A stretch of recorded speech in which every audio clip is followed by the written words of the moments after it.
Hai sahabat angka dan data. Pada kesempatan kali ini kita akan membahas survei elektabilitas calon gubernur dan wakil gubernur 2024 di 38 provinsi dalam Pilkada 2024. Nah, perlu digarisbawahi bahwa di sini tidak termasuk daerah istimewa Yogyakarta karena memiliki hak istimewa untuk memilih gubernur mereka, sehingga hanya 37 provinsi.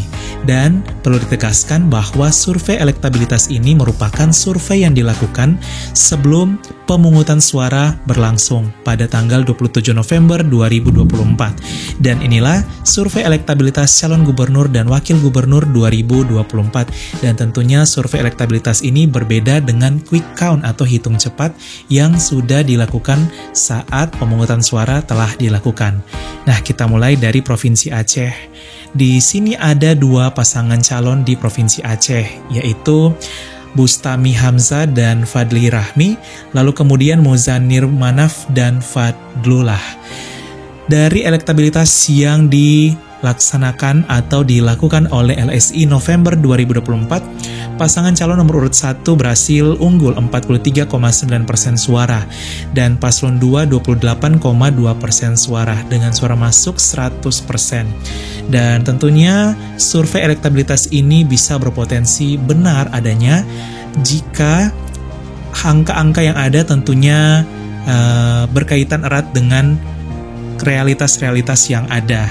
Dan ini juga bisa terbukti benar jika sesuai dengan nanti hasil quick count bahkan real count dari KPU langsung. Kemudian di Sumatera Utara itu ada dua pasangan calon, yaitu Bobi Afif Nasution dan Surya, dan paslon nomor urut 2 Edi Rahmayadi dan Hasan Basri Sagala. Dan hasilnya dari indikator politik Indonesia, paslon nomor urut 1 ini berhasil meraih suara sebanyak 62% elektabilitas mereka, disusul oleh paslon 2 29,1% suara. Jadi walaupun merupakan survei elektabilitas atau masih survei elektabilitas, namun survei elektabilitas ini bisa berpotensi benar ya. Jadi kemungkinan besar paslon nomor urut 1 bisa terpilih, yaitu Bobi Afif Nasution. Kemudian untuk Sumatera Barat, dari survei dari Polstra 2024, itu paslon nomor urut 2 yang paling tertinggi ya, yaitu Epyardi Asda dan Ekos Albar. Mereka meraih suara 46,8%. Dan selisih tipis sebenarnya dengan Mahyeldi dan Vasco Ruseimi dengan 42,6% suara. Kemudian untuk Provinsi Riau ini ada paslon nomor urut 2 yang meraih suara tertinggi berdasarkan survei elektabilitas dari The Republic Institute 2024, yaitu 35,7%. Mereka adalah M. Nasir dan Muhammad Wardan. Sedangkan Abdul dan Syamsuar itu berada di posisi kedua dan 3 dengan total suara yang masuk 68,5% suara. Nah, survei elektabilitas ini biasanya survei yang dilakukan terhadap ya kurang lebih 800 sampai 1000 lebih responden atau warga yang dipilih acak dan kemudian ditanyakan apakah mereka memilih yang mana atau paslon yang mana. Kemudian untuk Kepulauan Riau, survei dari Poltreking Indonesia. Di Kepulauan Riau sendiri itu ada dua pasangan calon ya, yaitu Ansar dan Muhammad Rudi. Ansar berhasil meraih elektabilitas setinggi 52,9% dan 42,2% itu Muhammad Rudi. Jadi bisa dikatakan Ansar Ahmad ini kemungkinan besar berpotensi untuk menjadi gubernur terpilih selanjutnya. Dan tentunya kita masih menunggu kabar dari real count dari KPU yang nanti diumumkan sekitar pertengahan Desember. Kemudian untuk Provinsi Bengkulu ada dua pasangan calon ya, yaitu Helmi Hasan dan Rohidin Mersya. Nah, pasangan Helmi Hasan dan Mian berhasil unggul 44,8%. Ini survei dari CPI LSI 2024. Oh ya, ini adalah data-data yang dikumpulkan langsung oleh Angka dan Data Channel dari berbagai sumber yang terpercaya. Kemudian untuk Provinsi Jambi itu ada dua pasangan calon, ada Romi dan juga Al-Aris. Nah, Al-Aris ini berhasil meraih 57,2% suara. Ini berdasarkan lingkaran survei Indonesia 2024, 57,2% suara. Jadi bisa dikatakan potensi Al-Aris dan Abdullah Sani untuk menang dari Romi Haryanto dan Sudirman itu bisa lebih tinggi ya potensinya. Kemudian untuk Sumatera Selatan itu ada 3 pasangan calon, yaitu Herman Deru, kemudian Santana Putra, dan Mawardi Yahya. Di paslon nomor urut 1 berhasil meraih 48,9% suara. Itu merupakan survei dari Litbang Kompas 2024 dengan suara yang masuk hampir 100%, yaitu 99,9% suara. Nah, bergeser ke Kepulauan Bangka Belitung. Kepulauan Bangka Belitung ini belum ada survei elektabilitas yang nyata ya, yang dilakukan di sana. Namun di salah satu sumber, 2 paslon yang ada yaitu Erzaldi Rosman dan juga Hidayat Arsani, ini mereka bersaing dengan sengit ya. Jadi ya kita masukkan saja 50% atau 50-50 karena belum ada lembaga yang memberikan data survei elektabilitas yang detail terkait 2 paslon ini atau yang meneliti. Kemudian untuk Provinsi Lampung sendiri, oh ya, sebelum lanjut Lampung, untuk sahabat angkatan data di Kepulauan Bangka Belitung mungkin bisa komen siapa yang paling unggul ya di sana untuk saat ini. Kemudian untuk Provinsi Lampung itu ada 2 paslon. Paslon Mirhani Jausal dan Jihan Nurlaila berhasil meraih 68,9% suara. Ini merupakan survei elektabilitas dari LSI Oktober 2024 yang lalu. Sedangkan Arinal berada di 22,3%. Jadi bisa dikatakan kemungkinan besar, bahkan ya pasti, untuk Gubernur Provinsi Lampung selanjutnya bisa berpotensi dimenangkan oleh Mirhani Jausal dan wakilnya Jihan Nurlaila. Kita bergeser ke Pulau Jawa. Nah, di sana ada Provinsi Banten. Di Provinsi Banten ini ada 2 paslon, Airin Rahmid Diani dan Ade Sumardi, serta di nomor urut 2 Andra Soni dan Ahmad Dimyati. Nah, yang berhasil meraih suara tertinggi itu paslon nomor urut 1, 77,3% suara, yaitu Airin Rahmi. Sedangkan untuk paslon nomor urut 2 yaitu Andra hanya 10%. Ini merupakan survei elektabilitas dari LSI 2024. Ya, kemudian kita masuk DKI Jakarta yang katanya akan berubah nama menjadi Daerah Khusus Jakarta karena ibu kota ya kita tahu sudah pindah ke IKN Nusantara. Di Daerah Khusus Jakarta ini atau DKI Jakarta ada 3 paslon, yaitu Ridwan Kamil dan Suswono, kemudian Dharma Pongrekun dan Kun Wardana, lalu yang terakhir Pramono Anung dan Rano Karno. Nah, dari survei yang dilakukan oleh Indikator Politik 2024, ini paslon nomor urut 3 yang paling tertinggi ya untuk survei dari Indikator Politik berdasarkan Indikator Politik, yaitu 42,9%, yaitu Pramono Anung dan Rano Karno. Jadi, kemungkinan berpotensi untuk menjadi Gubernur DKI Jakarta. Kemudian untuk Jawa Barat. Nah, Jawa Barat ini ada 4 paslon ya, sahabat angkatan data. Ada Acep Adang Ruhyat dan Gitalis Dwina Tarina. Lalu di nomor urut 2 ada JJ dan Ronald. Lalu nomor urut 3 Ahmad dan Ilham. Dan di nomor urut 4 itu ada Dedi Mulyadi dan Nerwan Setiawan, paslon nomor urut 4. Nah, berdasarkan survei dari Litbang Kompas, paslon nomor urut 4 itu yang paling tertinggi, 65%, bahkan lebih tinggi dibandingkan paslon lainnya. Mereka adalah Dedi Mulyadi dan Erwan Setiawan. Jadi, kemungkinan besar Provinsi Jawa Barat akan memiliki gubernur dan wakil gubernur yang baru, yaitu Dedi Mulyadi dan Erwan Setiawan. Tentunya kita terus menunggu hasil dari real count dari KPU ya. Kemudian untuk Provinsi Jawa Tengah ya. Provinsi Jawa Tengah ini ada 2 paslon, yaitu Andika Perkasa dan Hedrar Prihadi, lalu Ahmad Lutfi dan Tats Yasin di paslon nomor urut 2. Hasil yang dirilis oleh Indikator Politik Indonesia November 2024 menunjukkan paslon nomor urut 2 meraih 47,19% suara, lebih unggul dibandingkan paslon nomor urut 1. Dan selisih tipis ya, dan ini tentunya masih survei elektabilitas dan tentu kita masih menunggu real count dari KPU, dimana saat ini juga sudah mulai ada quick count. Nah, untuk Daerah Istimewa Yogyakarta sudah dijelaskan tadi, karena provinsi yang memiliki hak istimewa, maka gubernurnya bukan dipilih langsung oleh rakyat, tapi memiliki tata cara yang khusus ya, dalam kesultanan atau juga Pangeran Paku Alam. Kemudian untuk Provinsi Jawa Timur, ini ada 3 paslon, dan paslon yang berhasil unggul itu untuk survei elektabilitas dari Poltreking ya, yaitu Hovifa Indar Parawangsa dan Emil Dardak. Mereka berhasil meraih suara 68,40%. Jadi bisa dikatakan Hovifah bisa berpotensi bahkan pasti menjadi gubernur yang baru di Jawa Timur. Dan untuk paslon yang lain yaitu Tri Risma Harini itu 24,2%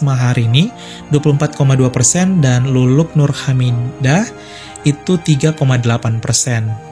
Kemudian kita bergeser ke Pulau Kalimantan. Di Pulau Kalimantan yang pertama ada Kalimantan Barat, itu ada 3 paslon, Sutarmiji dan Didi, lalu Ria dan Krisantus, dan Muda dan Jakius. Dan dari survei elektabilitas yang dilakukan oleh lembaga survei independen Potret Pilkada 2024, yang berhasil unggul itu paslon nomor urut 1 yaitu Sutarmiji dan Didi. Mereka diusung oleh Partai PAN, Perindo, PSI Demokrat, Nasdem, PKS, Golkar, dan Gerindra. Dan untuk Kalimantan Tengah itu ada 4 paslon, sedikit lebih banyak dibanding Kalimantan Barat. Dan yang paling unggul berdasarkan Poltreking Indonesia yaitu paslon nomor urut 3 ya, Agustian Sabran dan Edi Pratowo. Mereka berhasil meraih 45,3% suara. Sisanya yaitu Willy Midel dan Nadalsya Koyem serta juga Abdul Rozak. Mereka harus puas atau survei elektabilitas mereka berada di 23,5%, 20,60%, dan 4,70% dengan suara yang masuk 94,10%. Kita bergeser ke provinsi termuda di Kalimantan Utara, yaitu Provinsi Kalimantan Utara ya, provinsi termuda di Kalimantan. Ada 3 paslon, yaitu Sulaiman Adri Paton, Zainal Ingkong Ala, dan Yansen Suratno. Dan yang berhasil unggul itu paslon nomor urut 1 Sulaiman dan Adri Paton. Mereka ini berhasil meraih survei elektabilitas tertinggi yaitu 49,30%. Itu merupakan survei dari Katalis Politika Research September 2024. Jadi bisa dikatakan kemungkinan besar Sulaiman dan Adri Paton yang akan menjadi gubernur Kalimantan Utara selanjutnya. Namun tentu kita masih menunggu real count dari KPU ya. Bisa saja terjadi perubahan. Kemudian untuk Kalimantan Timur, di Kalimantan Timur ini ada 2 paslon, yaitu Isran Nor dan Hadi Mulyadi, lalu Rudi Masyud dan Seno Aji. Dan yang berhasil meraih suara elektabilitas tertinggi menurut Public Sensum 2024 yaitu Isran Noor dan Hadi Mulyadi. Mereka meraih 58,60% elektabilitas. Bergeser ke Kalimantan Selatan itu ada Muhyiddin dan Has Nuryadi, lalu Raudatul Jana dan Ahmad Rozani. Mereka bersaing lumayan persaingannya, namun berdasarkan LSPP ini suara elektabilitas dari 2 paslon ini agak selisih jauh, di mana paslon nomor urut 1 meraih 64,14%, sedangkan paslon nomor urut 2 itu hanya 28,8%. Kita bergeser ke Provinsi Sulawesi Utara. Sebenarnya Provinsi Sulawesi Utara ini memiliki 3 paslon yang juga bersaing sengit ya. Namun berdasarkan survei elektabilitas yang terakhir dari khususnya Poltreking September 2024, paslon nomor urut 2 yaitu Eli Engelbert Lasut dan Hani Yospayo itu berhasil unggul 48,10% suara. Lalu di posisi kedua ada Stefan Octavianus Kando dan Alfred Denny itu meraih elektabilitas 31,8% suara, dan yang terakhir Julius Selvanus dan Johannes Victor dengan 6,4% suara. 13,7% masih rahasia atau belum diketahui atau tidak diketahui atau tidak memberikan jawaban. Dan suara yang masuk 100%, tentunya kita masih menunggu hasil real count dari KPU yang akan diumumkan di pertengahan Desember nanti. Dan tentunya survei elektabilitas ini kemungkinan benar, namun ada juga kemungkinan meleset atau ada sedikit perubahan. Tentunya hasilnya itu di real count. Kemudian untuk Provinsi Gorontalo itu ada juga 4 paslon ya, sedikit lebih banyak dibanding Sulawesi Utara. Ada Tony Uloli, lalu Nelson Pomalingo, Hamza Isa, dan yang terakhir Gusnar Ismail. Dan hasilnya menurut survei dari LKPI 2024, paslon nomor urut 1 Tony Uloli dan Martin Taha, itu mereka berhasil meraih 45,20% suara, di mana suara yang masuk survei elektabilitas ini 92,80% suara. Nah, kita bergeser ke Sulawesi Tengah, ada 3 paslon, yaitu Ahmad Ali dan Abdul Karim, lalu Anwar dan Reni Lamajido, dan yang terakhir Rusdi Mastura dan Sulaiman Agusto. Hasil dari survei elektabilitas yang dilakukan oleh SRC 2024, itu paslon nomor urut 2, yaitu Anwar dan Reni Lamajido, berhasil unggul dengan survei elektabilitas yang mereka raih 53,2% menurut SRC 2024. Jadi bisa dikatakan kemungkinan besar Anwar dan Reni Lamajido bisa unggul dibandingkan dengan paslon lainnya dan bahkan berpotensi besar untuk menjadi Gubernur Sulawesi Tengah yang baru. Lalu kemudian kita bergeser ke Sulawesi Barat. Di Provinsi Sulawesi Barat ini ada 4 paslon, yaitu Andi Ibrahim Masdar dan Asnudin, lalu Muhammad Ali Baal dan Arwan M. Aras, lalu Suhardi Duka dan Salim Mengga, dan yang terakhir Husain Syam dan Eni Anggraini Anwar. Dan hasil Poltreking Indonesia, elektabilitas dari mereka menunjukkan sebanyak 36,7% penduduk itu memilih paslon nomor urut 3 ya. Paslon nomor 3 tersebut yaitu Suhardi Duka dan Salim Mengga. Mereka berhasil unggul 36,7% suara. Kita bergeser ke Sulawesi Selatan. Di Sulawesi Selatan itu ada 2 paslon, yaitu Ramdan Pomanto dan Azhar Arsyad, kemudian Andi Sudirman dan Fatmawati Rusdi. Dan yang berhasil unggul menurut survei dari Lembaga Survei Nasional Indikator yaitu Anwar Sudirman dan Fatmawati Rusdi. Mereka berhasil unggul sebanyak 64,20% suara. Jadi berpotensi besar menjadi gubernur terpilih selanjutnya di Sulawesi Selatan. Untuk Provinsi Sulawesi Tenggara itu ada 4 paslon. Ruksamin, lalu kemudian Andi Sumangeruka di nomor urut 2, baru Lukman Abu Nawas nomor urut 3, dan yang terakhir Tina Nur Alam di nomor urut 4. Hasilnya berdasarkan Carta Politika atau Karta Politika, paslon nomor urut 2 berhasil meraih suara tertinggi sebesar 31,80%. Mereka ialah Andi Sumangeruka dan Hugua. Nah, kita bergeser ke Kepulauan Nusa Tenggara dan Bali. Bali dulu. Untuk Bali itu ada 2 pasangan calon ya, sahabat Angkatan Data, yaitu Made Mulyawan dan Putu Agus. Kemudian di nomor urut 2 ada Wayan Koster dan Inyoman Giri. Yang berhasil unggul menurut Karta Politika 2024 yaitu paslon nomor urut 1, Made Mulyawan dan Putu Agus dengan elektabilitas 69,80%. Ini sangat tinggi, jadi sangat berpotensi besar atau bahkan pasti menjadi gubernur Bali selanjutnya. Untuk NTB ini ada 3 paslon ya, sahabat Angkatan Data. Nah, untuk Provinsi Nusa Tenggara Barat ada Siti Rohmi, lalu kemudian Zulkifli Mansyah, lalu Muhammad Iqbal. Dan yang paling tertinggi elektabilitasnya menurut Political Opinion 2024 yaitu nomor urut 3, Muhammad Iqbal dan Indah Damayanti, 38,70%, selisih tipis dengan Zulkifli Mansyah dan Suhaili Fadil. Kita bergeser ke Provinsi Nusa Tenggara Timur atau NTT. Di sana ada 3 paslon, yaitu Yohanes Franciscus Lema dan J. Natalia, lalu Melkiades Lakalena dan Johni Asadoma. Di nomor 3 ada Simon Petrus dan Adrianus Garu. Nah, yang berhasil unggul menurut LKPI 2024, yaitu Melkiades Lakalena dan Johni Asadoma. Mereka meraih 46,40% suara. Kemudian kita masuk ke wilayah Indonesia Timur, ada Provinsi Maluku Utara. Untuk Provinsi Maluku Utara ada 4 paslon. Nomor urut 1 gubernur calonnya ada Hussein Alting, lalu Aliong Mus, M. Kasuba, dan yang terakhir yaitu Serly Coanda. Dan elektabilitas menurut Indikator Politik Indonesia, paslon nomor urut 4 yaitu Serly Coanda dan Sarbin Sehe berhasil meraih suara setinggi 47,50%. Tentunya ini bisa terjadi perubahan dan belum tentu juga pasti. Tentunya kita masih berharap atau menunggu real count dari KPU langsung. Kita bergeser ke Provinsi Maluku, ada 3 paslon. Di Provinsi Maluku itu ada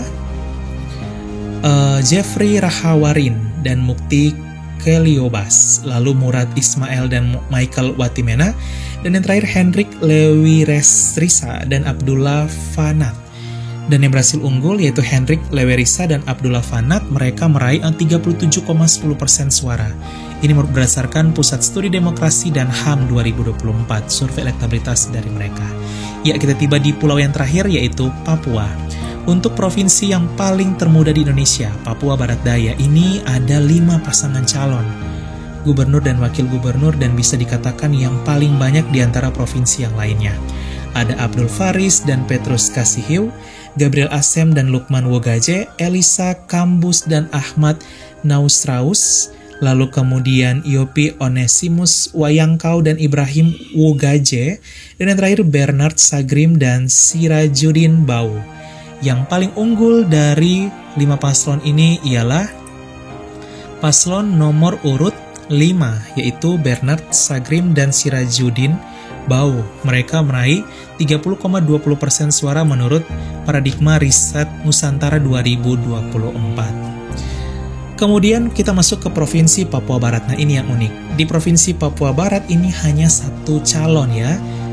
Dan 1 calon tersebut yaitu kita tahu bersama ada Domingus Mandacan atau Mandakan dan Muhammad Lakotoni.